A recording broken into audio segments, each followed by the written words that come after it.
My name is Mahmood Sher-Jan. I'm the CEO and founder of a company called Radar.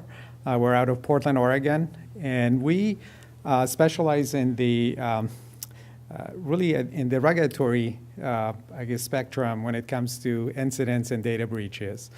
So this is going to be a little bit different. It's an extension of what you heard just in the previous session, is how you take that to the next step up from a regulatory perspective, and I'll try to share our experiences and some of the challenges as well as potential options that you should be considering when you're dealing with incidents that actually have to be assessed from a data breach and federal and state laws and regulatory perspective, and some of your contractual obligations that might be triggered. So the session is about how do you diagnose an incident, and we'll go through some of the differentiations between incident and breaches. You heard a little bit of different take on that from the previous presenter, and you'll hear a little bit different view from myself. And I'm certainly more than happy to take questions during the sessions if you just cannot wait and you see something that you want to raise your hand. Feel free to interrupt me. More than happy to do that. We want to make sure this is engaging. It's been a long day, I'm sure, for you, and especially after lunch. We want to make sure everybody stays awake, and hopefully you get something out of this session that is valuable. What I'm going to walk through is really just in general talk about the dimension of privacy in our focus. Again, you're dealing a lot with security. Many of you are, in fact, in the security. If I can take a second and just see how many are in the security domain, your backgrounds are dealing with all the security issues. Anybody in privacy, compliance? Okay, great. Legal? No, okay. But those are certainly all these issues are always cross-functional. You need that collaboration across those functions, and I'll definitely speak to that aspect of it. And what are some of the challenges that, not just from a technical perspective, because I think you're all pretty well adept to that, but there are regulatory challenges that arise during an incident, and when you assess incidents. How do you assess? How do you do multi-factor risk assessment, for example? Sharing some of data around the benchmarks that we do, because we're in a very unique position because we have the ability to analyze incidents as opposed to breaches. And that's what you get generally in the industry, is what has already been determined to be a breach. But there's so much insight to be learned that the industry can benefit from, and we can improve our processes. And then overall, how do you operationalize and bring automation to the incident management, incident response? What are those steps? What are the phases after something bad has happened, whether that was intentional or unintentional? What are those? And then hopefully if you have any Q&A. So let's begin with the differentiation, just to do level setting around events, incidents, and data breaches. You heard the NIST definitions, and we'll stick with that because that's obviously a body that most of you either follow and are familiar with. And these events obviously are happening throughout our networks every day. Many of them, and majority, are obviously hopefully good events, but a small subset of these events that are being observed and are occurring throughout our networks, a small subset of those are policy violations. Right? And it's those policy violations that I tend to refer to as incidents.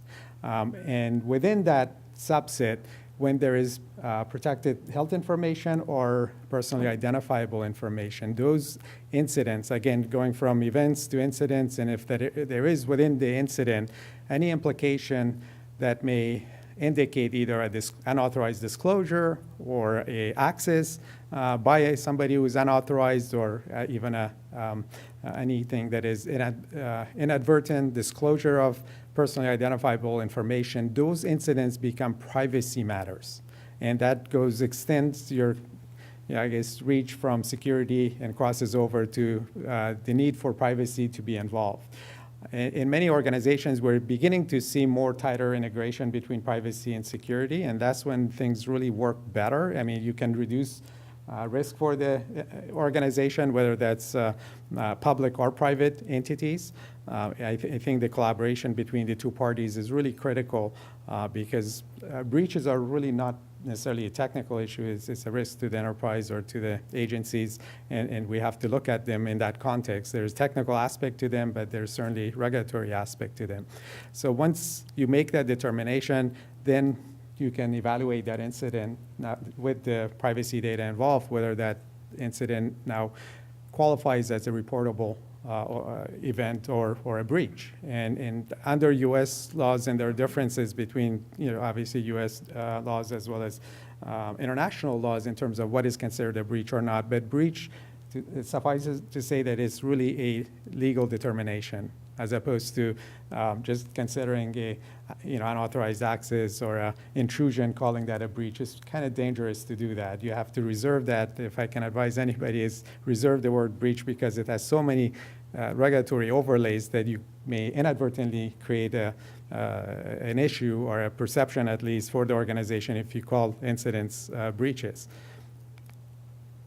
What are some of the common challenges that we see around the industry in responding to the breaches? Hopefully everybody has an incident response plan, and you are exercising that response plan on some frequency, at least on an annual basis.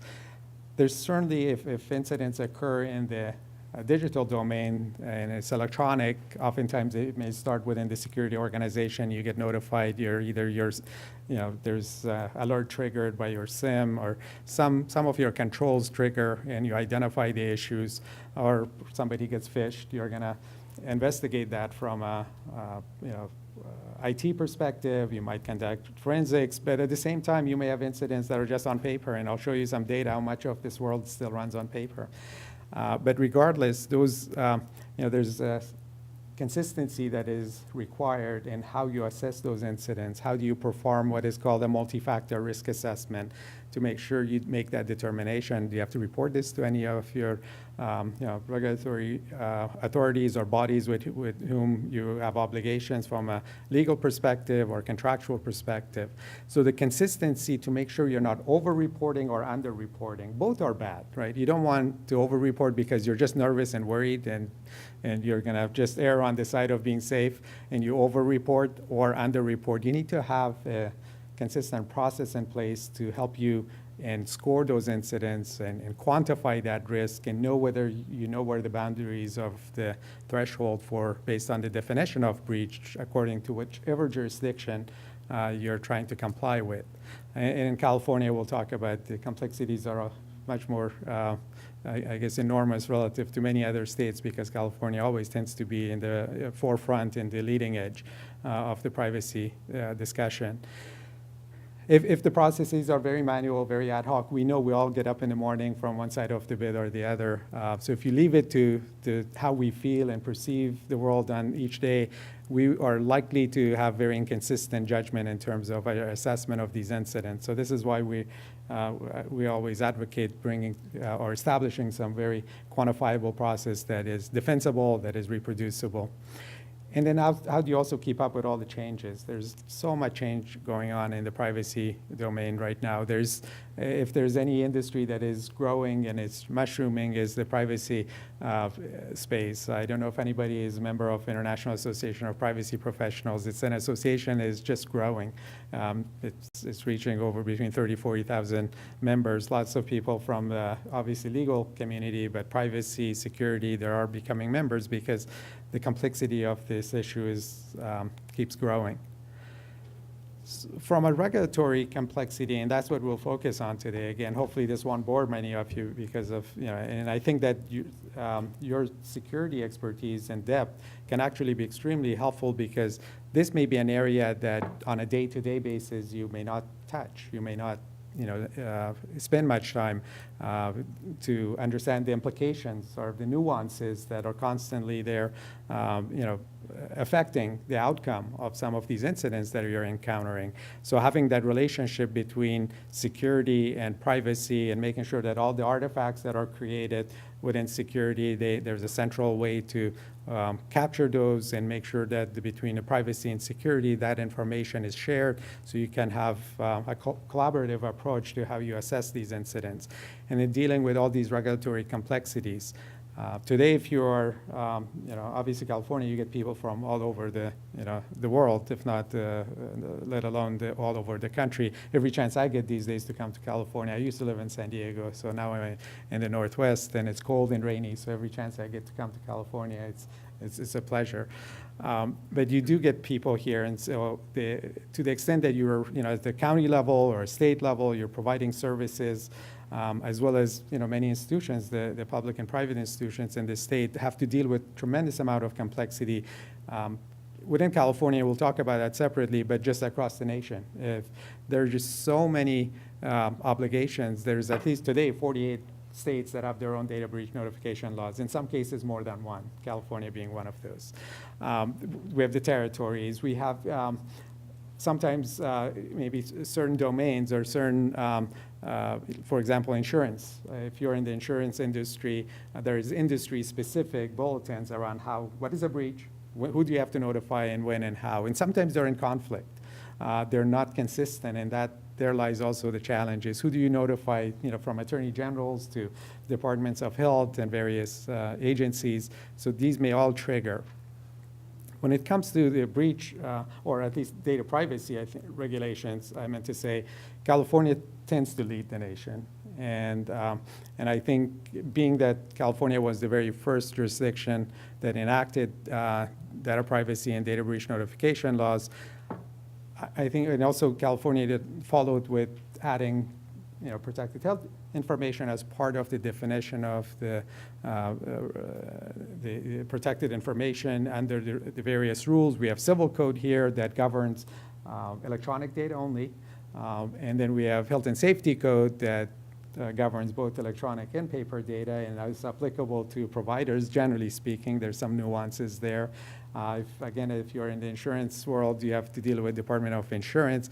And then there's continuous enhancements and bills that come through to further create stringencies. And as new threats are identified, there's ways that information can get disclosed. The legislature gets involved and they add value by tightening the rules. Sometimes they can create really serious operational challenges for us. Whether you are, whether you're a state, county agency or in the private sector, how do you comply with them? How do you deal with all these complexities and keeping up with them?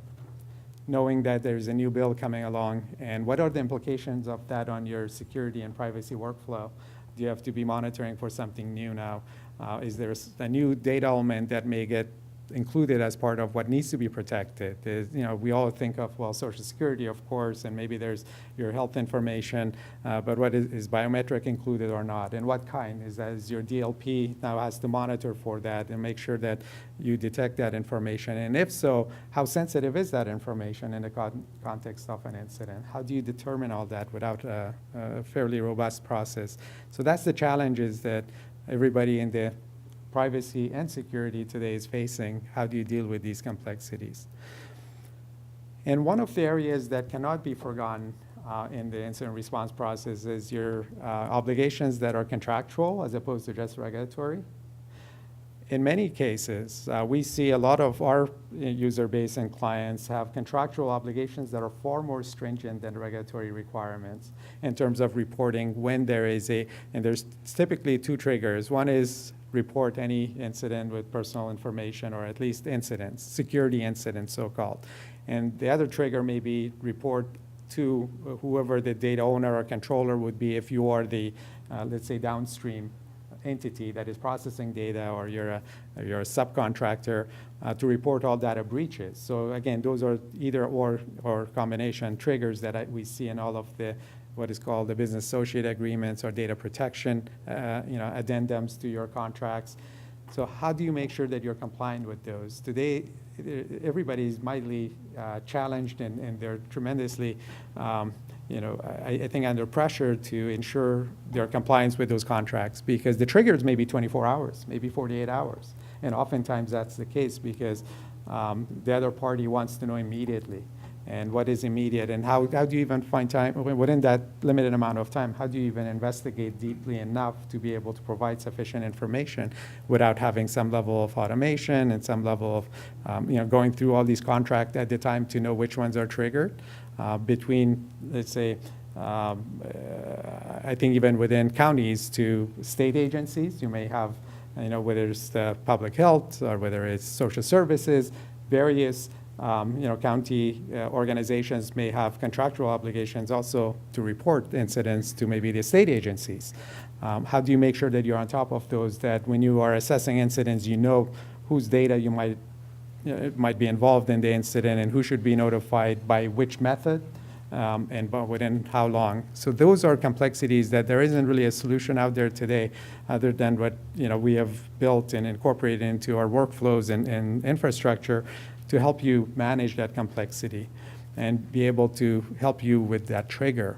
So whatever your incident response plan is, you have to factor that in as much as you do with having all your front end, all the third parties involved, but don't forget about the people that you have contracts with as well. Let me share a little bit on some benchmarking data, insights that I think we are in a unique position to be able to offer.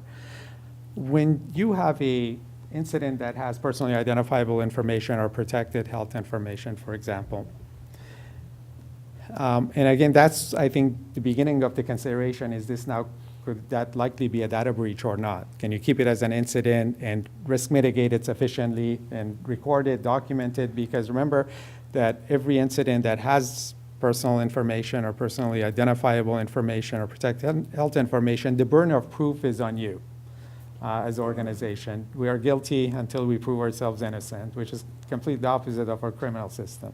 That's how the rules are written. Right, so the burden of proof is on you to make sure you have documentation to demonstrate that you did a multi-factor risk assessment and you assessed that the risk of this did not reach the standard of harm. Generally, that's the case.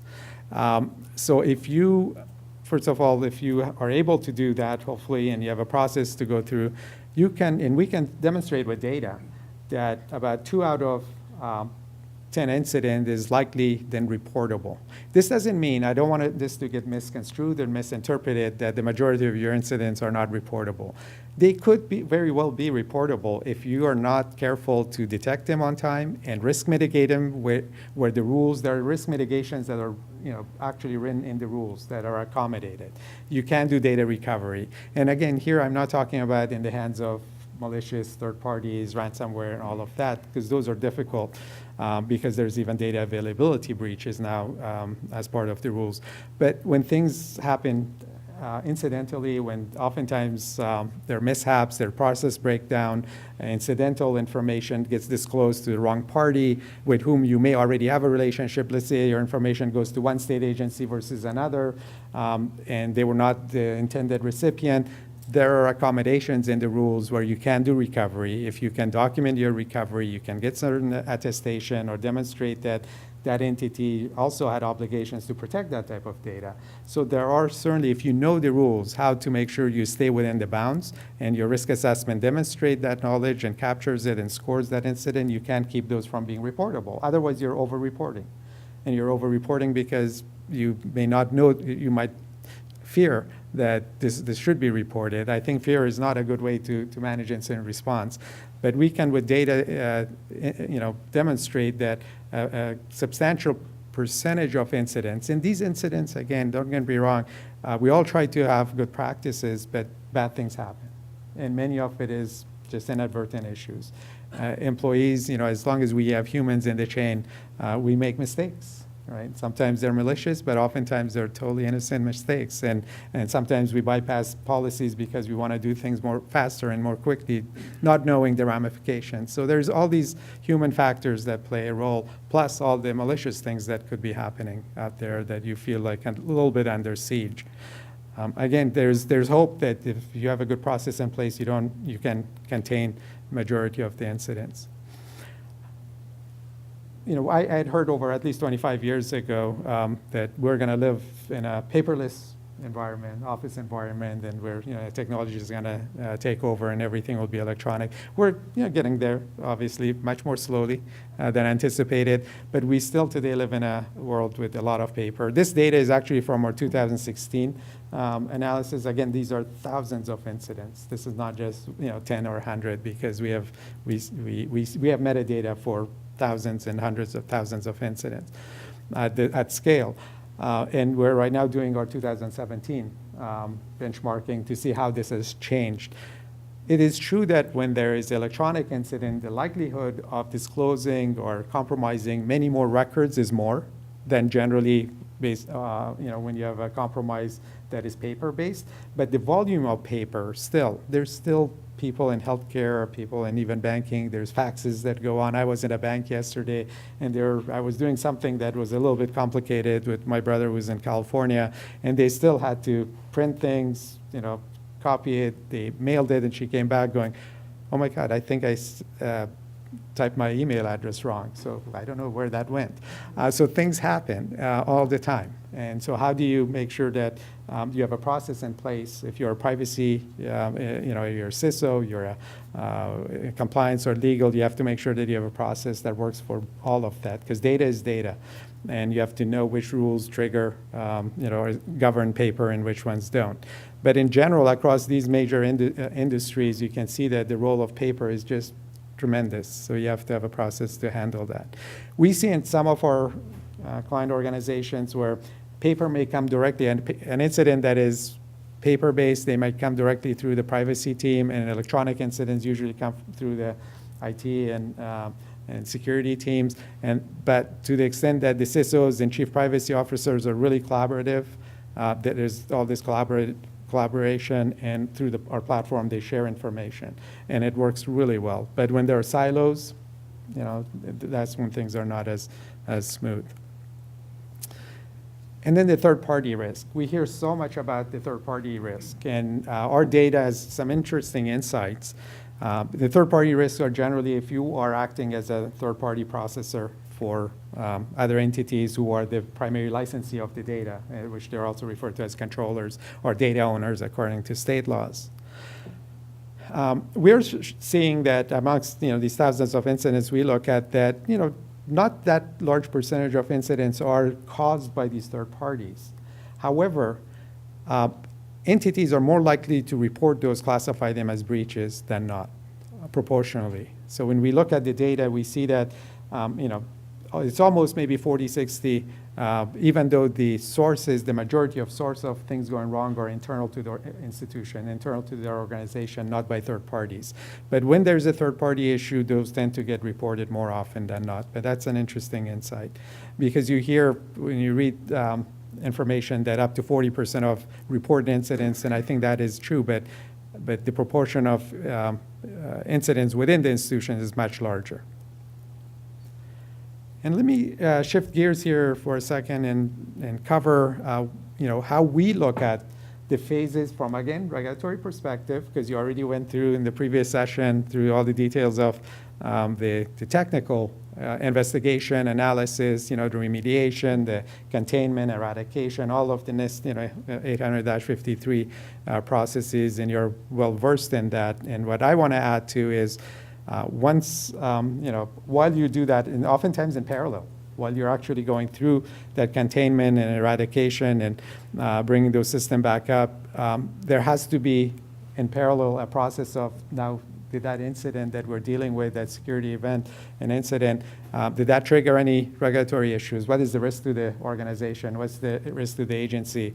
And did we trigger legal and contractual obligations or not? That has to be a part of your process. That has to be part of the question, because whoever owns the incident response, that is also part of their responsibilities. And we're seeing more and more CISOs owning the incident response.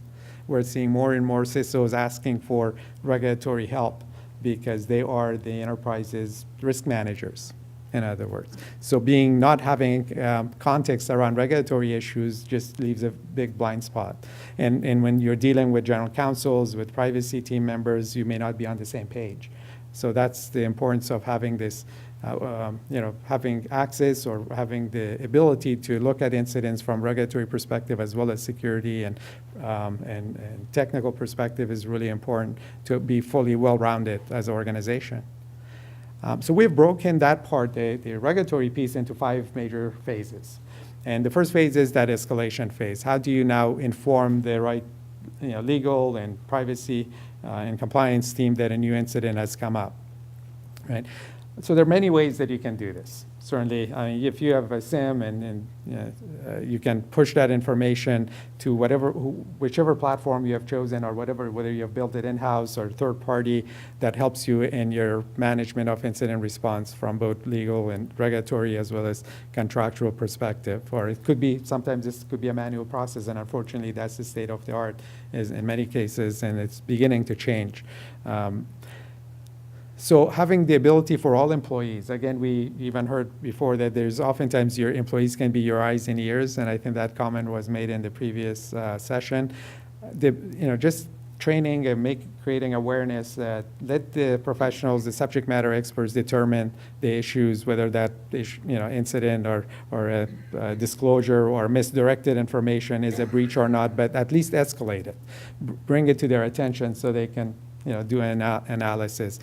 So oftentimes, if you can have web forms or ability for all employees to have on their desktop or an employee portal where they go to elevate incidents, and as much information as you can collect in that form upfront, because where we see a lot of time wasted is back and forth trying to get more information from the reporter, whether that reporter is in-house or outside. So there's a lot of back and forth. So if you design your process so you can let them do attachments, if they have artifacts, other information, that upfront, they tell you what their concerns are, what jurisdictions may be involved, do they know how many records, or is this a one-off?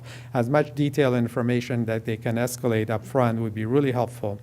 And also making sure that once that information comes in, and if you have multiple channels, some organizations may have phones and emails, and there's so many paths, chances are that some information gets missed. So if you can consolidate your channels into a channel where there's some group of people that are alerted and notified when new incidents are escalated, that really reduces the risk of something just being missed.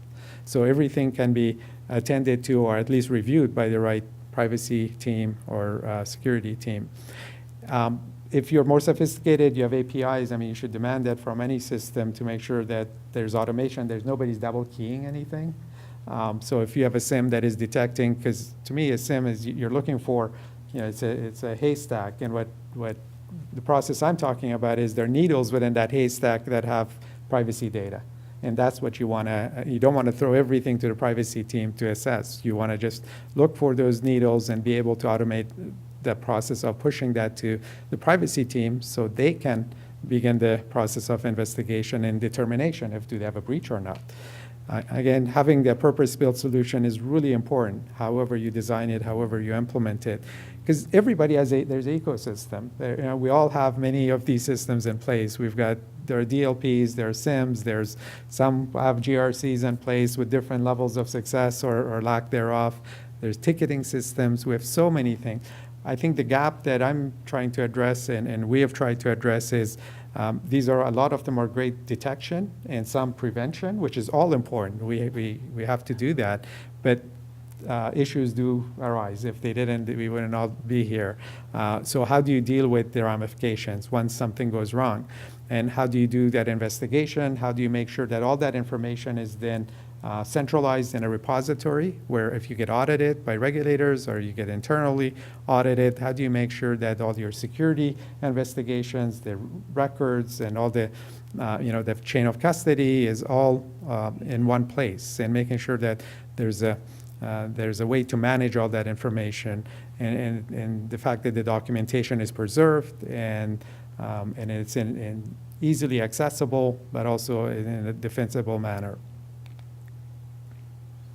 The next phase to the process, really, once the escalation is done, and I'll speak a little bit about the approach we have taken over the last 8 to 10 years and fine-tuned some processes that that we have certain patents around that has worked, but doesn't mean this is the one way to do this. You certainly can devise your own as well. Is the important thing that we learned over the years is that, and I hear this from privacy executives as well as from security executives, consistency. Everybody wants consistency, especially when you're going to have myriad of incidents. No two incidents are ever going to be alike, right? There's always going to be nuances and differences. But just the mere fact that incidents are not alike doesn't mean you have to throw your arms up and say, okay, every one of these we have to look at individually and we have to make a separate decision. I would argue with you that's the main reason why you want to put a framework in place, a way to assess these and come up with a scoring methodology with an approach that is defensible, that is not subjective based on what we, which side of the bed we woke up or what we ate, and what our mood is. So which makes it really important that it also is a very collaborative process. So you have visibility across functions, security, privacy, legal, and there's legal oversight in that you can sample those incidents to make sure that you're being consistent in the process. And how do you provide the supporting information to those decision makers to make a decision whether this breach or not? And how can you automate maybe 80 to 90% of those? Because you can, and we can prove that with data, that probably 80 to 90% of your incidents are recurring. They may not be exactly identical, but their profiles are close enough that when you really get rid of the noise around the incident and you hone in on the risk factors, you find out that those risk factors were very similar. So what do I mean by risk factors? So this is, again, giving you a little bit of insight into what we do. And I have to be very careful not too far away because you're going to, I'll get scolded probably. So there, again, we sit around the table and talk about it, and I've done this with very smart people, legal, privacy, and others, and we have, as humans, we have a tendency to look at an incident and really kind of meander around all the issues surrounding it, who did, what, why. But at the end of the day, what the rules are really asking you to determine is there a potential risk of harm to the individual that is impacted, right? And in some jurisdictions, that harm is very minimal or non-existent, including California. And so what you're trying to determine is, was the incident really intentional or inadvertent? Was the incident, who is the recipient of this information? Was it just another person that, maybe another client, another entity, or is this somebody that we have no context for, or is it somebody who's malicious? And they may have malicious intent. Was the intent, if it was intentional, was it intentional with malice, or was it intentional because we just wanted to snoop for curiosity was getting the best of us? So you have to tease these things out. What was the data that is involved, right? How sensitive is that combination of the data? And what did you do to remediate this? How were you able to track the data back? Were you effectively able to get that data, if it was electronic, returned, and made sure that there's no copies of it made and that they destroyed it with maybe based on a NIST standard? So those are the facts. Those are the elements. Those are the risk factors that should drive your outcome of your risk scoring, not so much a lot of the rest of the noise. So when you strip the noise, all incidents have those elements in them. Now the trick is, how do you build models to score those based on those factors, and how you do that in a consistent way. So again, that's what I started back in 2009, and today, I mean, we've people in the public and as well as the state and county levels are beginning to adopt our approach to doing this. But that's the challenge that you will face, and that's what you need to be doing in order to be consistent, and has to be something that can be automated at scale. And at the end of the day, that's what will establish what is called your burden of proof, because you have to prove, if you're not going to report 8 or 9 out of 10, why didn't you? What made you think that you fell below the threshold of breach, right? And that's what you need to do, because when you report, you already reported, you've disclosed that this is a breach, the documentation isn't already publicized. So it's the ones that you don't, which is the majority, is what you need to also protect yourself to make sure that they don't become a liability for you.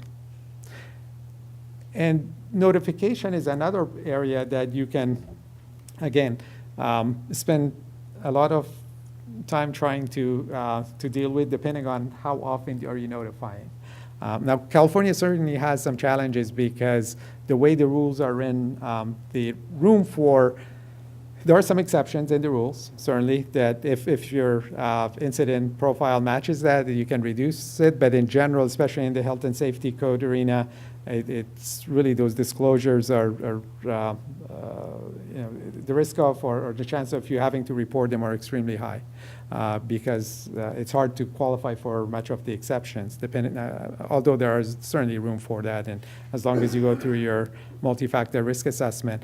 But the ability to automate even generating of letters, I don't know how many of you guys have ever dealt with a breach where you had to either outsource that at a scale or had to do that in-house. Anybody here? In-house, outsourced? Both, yeah. So generally what we see when the volume is high, people go to a third party that specializes in generating those letters, setting up call centers, because now you have to be able to take those calls from those. There's always a small percentage of people that will read those letters and come back and call, and they're not happy. But the majority of incidents are small in volume.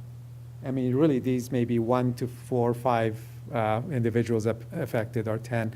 And for those, having an internal process that is very efficient, the abilities to generate those letters and be able to keep them all as part of the record for the incident is really critical.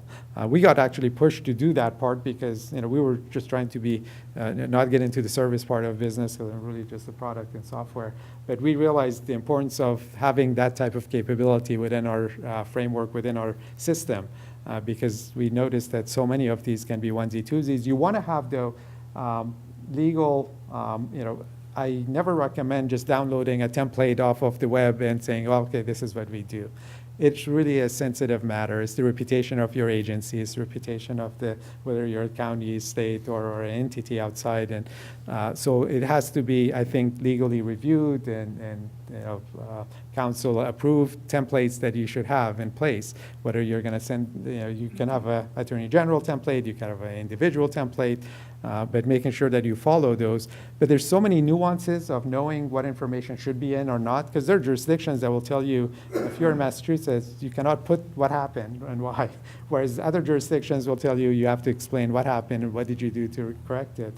So they're all over the board. There's no one size fits all. And so you have to be really sensitive to that. Now, many institutions we see, they kind of use the California approach or recommendation around what that template would be. Again, California tends to lead. So some are adopting it for sure. But it's really important to make sure that even I think there's something in California that says it has to be no smaller than 10-point font format. So it's that precise that some agencies are getting in terms of how they want those reports to show up and what needs to be done. And you don't want to be in the crosshairs of agencies, that especially enforcement bodies. You want to comply as best. And one thing that we've learned, again, from large institutions and clients, that they said, the more open you are, the more, I guess, willing to disclose and willing to provide the supporting information, the better off you are at the end of the day. It's just regulators get really annoyed when they see or they sense somebody hiding information. And that's human, and I think that's probably a good advice to keep in mind, that don't fear, and if you have done everything the best you can and you can share that information, chances are that will serve you better than trying to mislead or trying to create a new information because you had big gaps. And one of the other pieces in that 5-step that I was referring to, and what we have learned as best practice, is if you can collect the data from these incidents, it doesn't matter how many you have, and be able to in real time see what are the trends, right? I mean, are there sources, or are there certain employees that are causing more incidents or not? Is that a training issue, or is it just a bad apple we have? Is it, are there root causes that are recurring theme? Right? How do you know that? Most organizations don't look at they don't have their data enough, first of all, electronically. They don't have it organized. They can't even take advantage of this great source of knowledge that they can do better, right? How to improve their environment. So without having automation, without having systems, it's really hard to, if you're doing this on a spread across many servers, many systems, and Excel spreadsheets, and Word files and emails, it's really hard to go and get this data.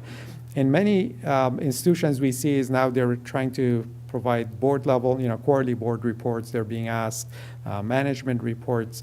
I don't know within the counties and the state, I'm sure you are looking at, bringing more efficiencies, being able to look at this risk and how do you manage this risk. Are you having trends that you can identify or not? So automation can be very helpful and useful.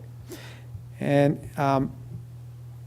here are some of the metrics that our clients and what we see people are beginning to really measure and look at. So some of these hopefully will be useful for you as you leave here to see, are you able to get some of this data? And you can ask your counterparts in privacy, do they have some of this data? Some will come from security, obviously.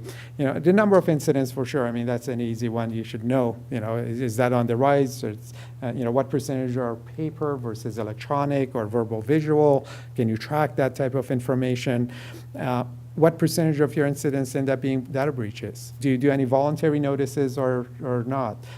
That type of information is really important. Do you know your root causes, right? Do you know what are some of your most often used, I guess, remediation or corrective actions? Are they effective? Are you making policy changes oftentimes? Are you improving your patching process? Are you reprimanding individuals and you do terminations? I mean, what are those and what are the trends? In terms of the time to escalate an incident, can you measure the time when an incident was first discovered to its escalation? And then can you measure the time that you found out that you may have a suspected breach to the time that you made a decision whether you notify or not? That, to me, is the most important piece. And that's where the biggest lag of time is.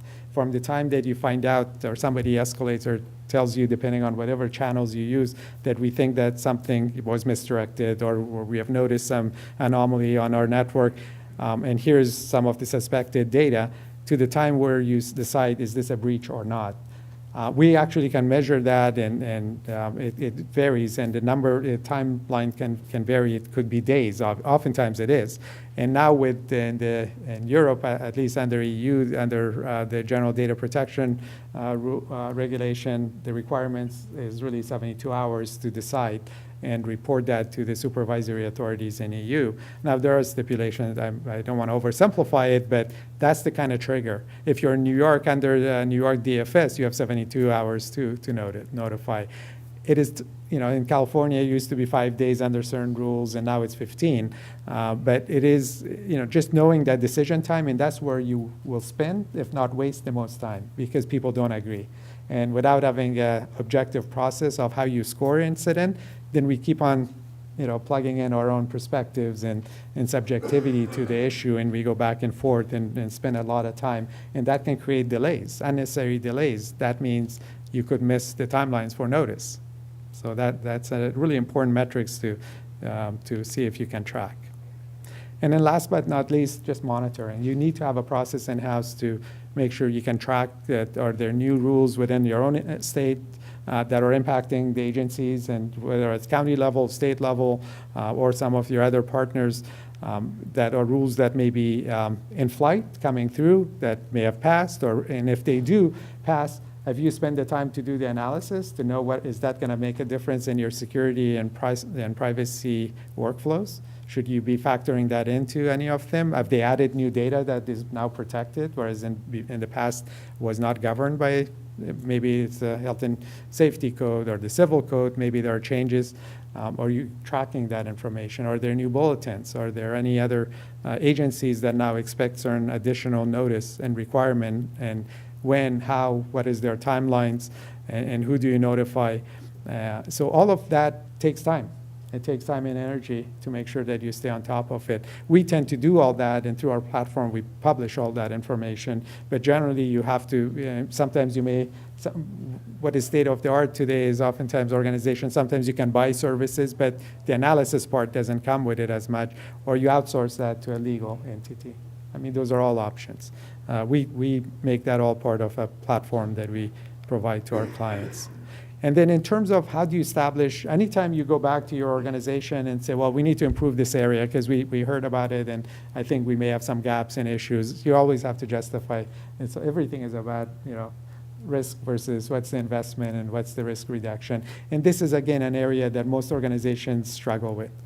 And how do you quantify risk? From a security perspective, because we have decades of experience, we know what a firewall is, we know what a SIM is, and how do we make sure that we have those solutions in place. But when it comes to the privacy domain, it's still very new.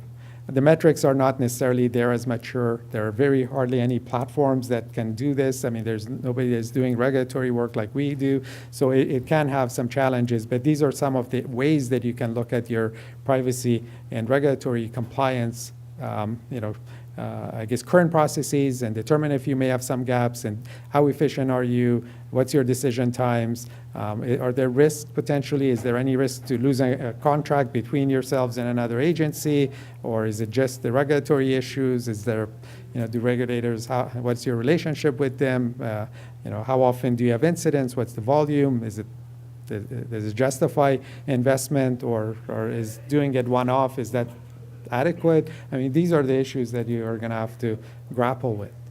So I will stop there and see if there's any questions.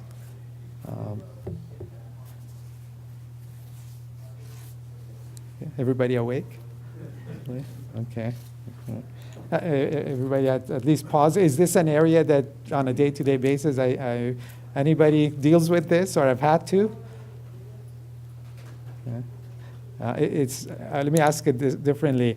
Is it an area that you think from, especially a lot of you are from the security world, right? I mean, you deal with security. Is this an area at all that you feel security has to get more involved in, or you think that that's a legal and privacy matter? Curious to know. Anybody? Yes. Yes. Okay. We are honestly seeing more and more CISOs and getting much more involved. We had just some CISOs in our office, some major brands in the country, because they own the incident response process, right? People don't distinguish and say, oh, that was, we handled all the technical side of it, because incident response is, it's a risk to the enterprise. So it's not just the technical issues. Oftentimes the reputational risks and the fines and all of those issues are on the regulatory side. They're the outcome of the issues that may start as a security or a technical matter, but ultimately it morphs into a big, PR disaster potentially. And the good news, I guess, is that so much of this is manageable. This is not, I never try to be a, fear mongering, because if you put in place some of those resources and time and put in place a process, you can manage many of these. And we can never stop all incidents, and we all know that, So but with that, I'm going to stop. And if you had any other questions, happy to entertain them. Does this fall in the realm of PCI compliance too, credit card? So that's a really interesting question, because PCI, I mean, we have looked at that. We certainly, in the way we handle contract-based, because it's really you have all these, depending on what tier you are, you've got obligations to escalate between whether it's the issuer and to the network. You can certainly manage those through a platform, and certainly it would fall under that. But invariably, every PCI session I've attended over the years, when there is a incident that involves credit card data and triggers PCI, obviously, and you have to have your QSAs and do investigation, where those entities struggle the most are the state-based, all these diverse jurisdictions that trigger. And it's not just what is the association triggers. And in fact, we're in discussions with those associations, but because generally the complexity comes not so much from PCI, but complexity comes from state laws. And because we are all over the country and we're doing transactions, so if you are having individuals whose transactions you capture and that data is compromised, now you have to deal with this state laws of those residents or those people across. So I see PCI as on its own, just if it was just contained, would be fairly simple. It's the implications across states that makes PCI incidents more complex. Yeah. Okay. If no other questions, we'll leave it at that. Thank you all very much.